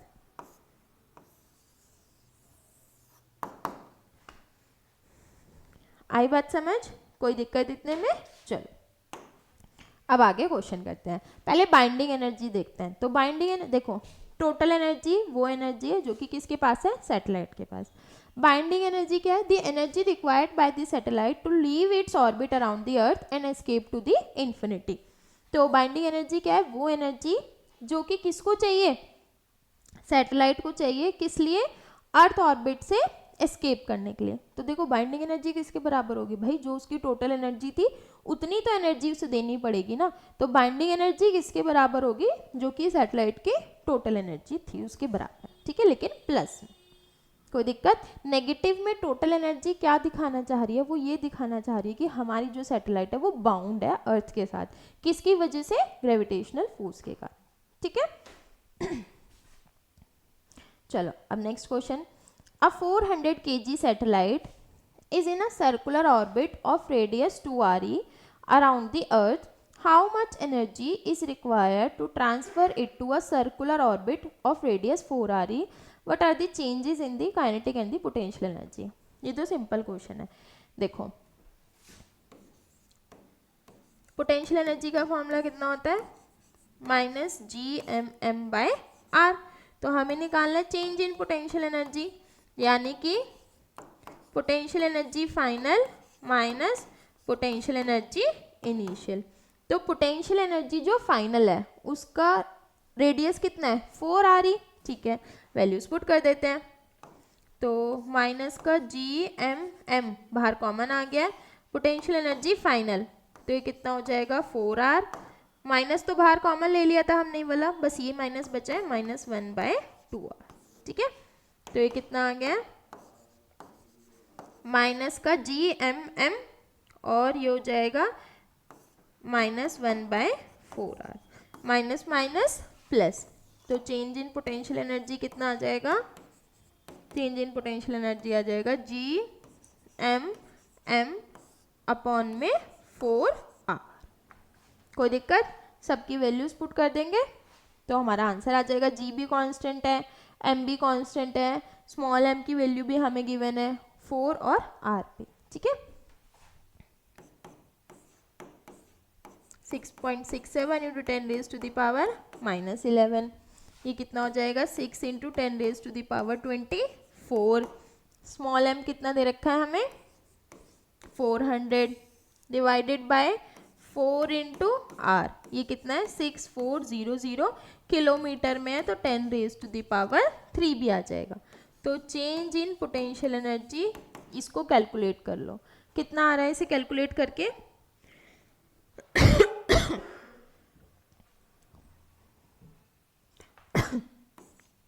ये आ जाएगा 6.26 into 10 raise to the power 9 और ये हो जाएगा जूल, ठीक है। चलो अब हमें क्या निकालना है, चेंज इन काइनेटिक एनर्जी। तो काइनेटिक एनर्जी कितनी हो जाएगी, kinetic energy final minus kinetic energy initial, ठीक है। काइनेटिक एनर्जी का फॉर्मूला कितना होता है, 12mv²। इतना लंबा क्यों पुट करना, यही वाला पुट कर लेते हैं, GMM अपॉन में 2r वाला, ठीक है। GMM अपॉन में 2 मैंने बाहर कॉमन ले लिया, और r कितना है, पहले तो r की जगह पे आएगा 4r और फिर बाद में कितना आएगा 1 अपॉन में 2r, ठीक है।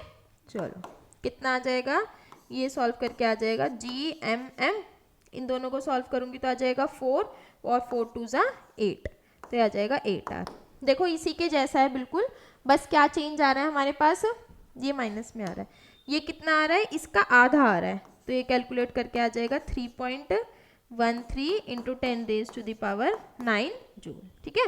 और टोटल एनर्जी का फॉर्मूला वही, डेल्टा टोटल एनर्जी कितना हो जाएगा, total energy final minus total energy initial, ठीक है। तो अभी यहाँ पे टोटल एनर्जी का फॉर्मूला पुट कर देना, या फिर देखो हमने अभी पीछे करा था ना, काइनेटिक एनर्जी और टोटल एनर्जी दोनों क्या रहते हैं, इक्वली आते हैं, बस क्या होता है साइन का चेंज। तो हमारी जो ये वो नेगेटिव में आ रही है, तो ये सॉल्व करके आ जाएगी प्लस, ठीक है। चलो करें आगे, सॉल्व कर लेना, वैल्यूज पुट कर दे।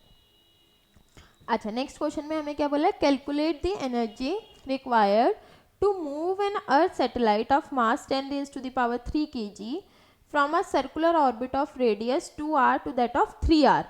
ठीक है, हमें पूछा कि कितनी एनर्जी रिक्वायर्ड होगी अगर हमें किसी सर्कुलर ऑर्बिट 2r से कहाँ पे शिफ्ट करना है, 3r पे। बिल्कुल सेम ही क्वेश्चन है, बस 400 की जगह पे क्या पुट करना है, 10⁻³ यानी कि 1000।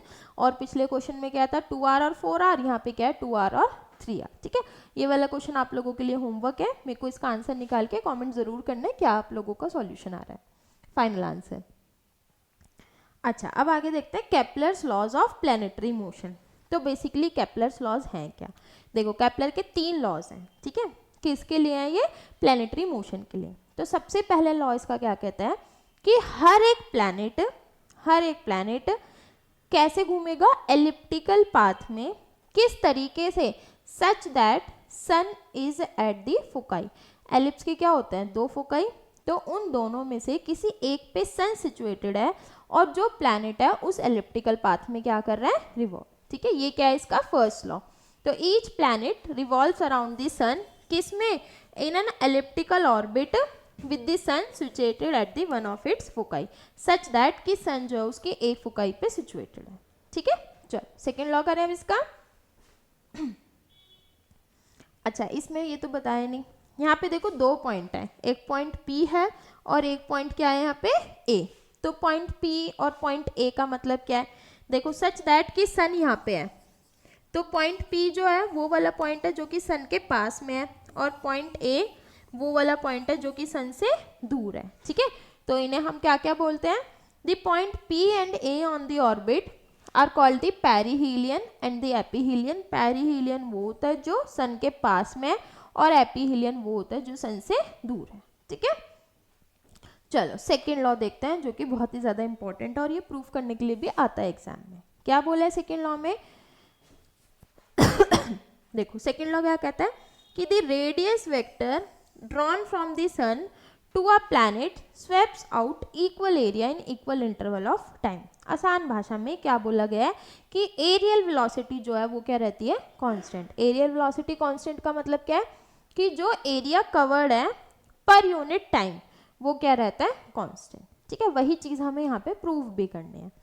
अच्छा आगे, the linear velocity of a planet is more when it is closer to sun and less when it is away from the sun. ये भी समझा देती हूँ, देखो अब लेट अस सपोज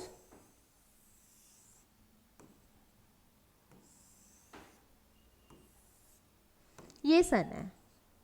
ठीक है, हमें क्या प्रूफ करना है, हमें प्रूफ करना है कि एरियल वेलोसिटी जो है वो रहती है कांस्टेंट। ठीक, अच्छा अब लेट अस सपोज कि मेरा कोई जो प्लैनेट है वो इस पॉइंट से लेके इस पॉइंट तक मूव करे, इस डिस्टेंस को मैंने मान लिया r, ये हो जाएगा dr, है ना। ठीक है, अब सबसे पहली चीज तो देखो इस पूरे के पूरे मोशन में कहीं पे भी हमारा जो टाउ है वो क्या है, 0। एक्सटर्नल तो कुछ भी दिया ही नहीं गया, तो टाउ क्या है यहाँ पे 0। ठीक है, अच्छा टाउ किसके बराबर होता है, टाउ किसके बराबर होता है, dl अपॉन में dt, और टाउ क्या है 0, तो हमारी डेरिवेटिव 0 है, और डेरिवेटिव 0 किसकी होती है, कांस्टेंट्स की। इसका मतलब L क्या है, कांस्टेंट, और L यहाँ पे है क्या, एंगुलर मोमेंटम। तो L क्या है यहाँ पे, कांस्टेंट, और वो किसके बराबर है, L इज इक्वल्स टू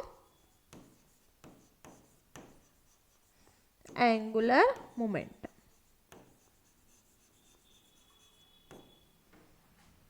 आया यहाँ तक समझ, ठीक है। और L होता किसके बराबर है, mvr, तो m तो सेम ही है, v1 r1 किसके बराबर हो जाएगा, v2 r2, m से m cancel, v1 r1 is equals to v2 r2। यानी कि अगर रेडियस ज़्यादा होगा तो वेलोसिटी क्या होगी, कम, और वेलोसिटी ज़्यादा होगी तो रेडियस क्या होगा, कम। वही चीज़ जो अभी पीछे बोली गई थी। इसका मतलब क्या है, ये सन है और ये डिस्टेंस r है, तो यहाँ इस पॉइंट पे r क्या है, बहुत ज़्यादा, तो वेलोसिटी क्या होगी, बहुत कम। अगर ये प्लैनेट यहाँ पे घूम के आ जाता है तो यहाँ पे डिस्टेंस कितना है सन से, बहुत कम, तो वेलोसिटी क्या होगी, बहुत ज़्यादा। ठीक है। चलो अब ये तो वेलोसिटी वाली बात रही। अब हम कर रहे हैं सेकेंड लॉ की डेरिवेशन। तो सेकेंड लॉ की डेरिवेशन में मेरे को निकालना क्या है, एरिया। एरिया किसके बराबर होगा, half into base into height. Height कितनी है यहाँ पे, dr। ये कितना हो गया, हाफ dr क्रॉस, देखो dr को r क्रॉस dr, तो dr को मैं क्या लिख सकती हूँ, v dt, तो मैंने इसे लिख दिया है v dt। ठीक है, ये कितना है d, dt नीचे आ जाएगा,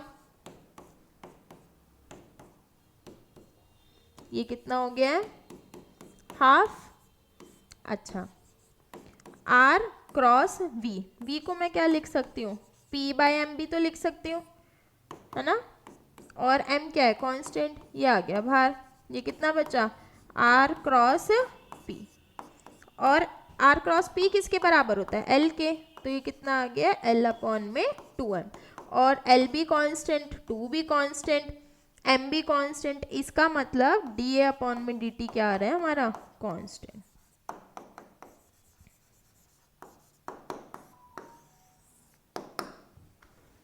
कोई दिक्कत। अगर हमें सेकेंड लॉ प्रूफ करने को बोला जाएगा तो पहले हमें ये भी दिखाना होगा कि हमारा जो L है वो भी क्या है, कांस्टेंट। ठीक है, तो पहले ये 2-3 लाइन यहाँ तक करके L कांस्टेंट तक, फिर वो डेरिवेशन कर देनी है। आई बात समझ, चलो करें अब आगे। ये हो गया, लिख लिया ये। अच्छा, अब नेक्स्ट है लॉज ऑफ पीरियड्स। हमने थर्ड लॉ ड्राइव करना है। ठीक है, थर्ड लॉ क्या कहता है कि the square of period of revolution किसी भी प्लैनेट का सन के अराउंड किसके प्रोपोर्शनल होता है, proportional to the cube of the semi major axis of the orbit. ठीक है, तो ये प्रूफ कैसे करेंगे।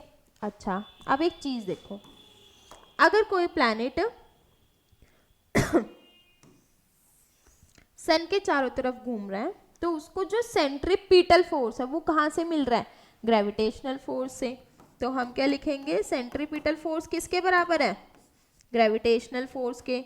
तो ये कितना आ जाएगा यहाँ से, mv square by r is equals to g m1 m2 upon में r स्क्वायर।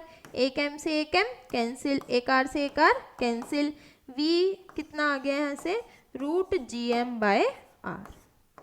ठीक है, टाइम पीरियड कितना होता है, t is equals to 2 pi r upon में v। सबकी वैल्यू सब्स्टिट्यूट कर देते हैं, 2 पाई r की जगह पे r रहने दिया है, v की जगह पे कितना आ जाएगा, अंडर रूट gm, और यहाँ पे r की पावर 1/2। ठीक है, दोनों को सॉल्व कर लेते हैं। t is equals to 2 pi under root gm, r की पावर कितना आ जाएगा 3/2। दोनों तरफ अगर मैं स्क्वायर कर दूँ तो कितना हो जाएगा, T square is equals to 4 pi square upon में gm, और यहाँ पे कितना आ जाएगा r क्यूब। तो हम क्या लिख सकते हैं, T square directly proportional to r cube, और यही हमें प्रूफ करना था।